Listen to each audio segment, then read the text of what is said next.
మన బాధ్యత. ఎలాంటి ప్రకృతి విపత్తి వచ్చినా అందరూ స్పందించాలి. ఇదే వేదిక మీద దేవరపల్లి మండల నాయకత్వం అందరూ కూడా ఉన్నారు కాబట్టి నాదొక విన్నపం. మండల పార్టీ ప్రెసిడెంట్లు ఇక్కడే ఉన్నారు, నాయకత్వం అంతా ఇక్కడే ఉంది.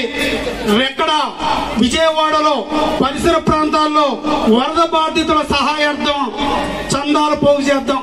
ప్రతి మండలం నుంచి ₹1 వచ్చినా రూపాయి వచ్చినా ఇది ఒక బాధ్యత గల పౌరుడిగా ఇది నేను అక్కడ వరద బాధితుల కోసం ఇవ్వబోయే సహాయం అని చెప్పి పెట్టి ప్రతి ఒక్కరు బాధ్యతతో ఈ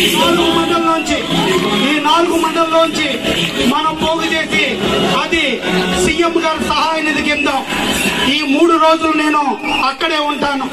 నియోజకవర్గానికి రాలేను కాబట్టి 3 పార్టీల యొక్క నాయకత్వం, మండల పార్టీ ప్రెసిడెంట్లు ఇక్కడే ఉన్నారు, నాయకత్వం ఇక్కడే ఉంది.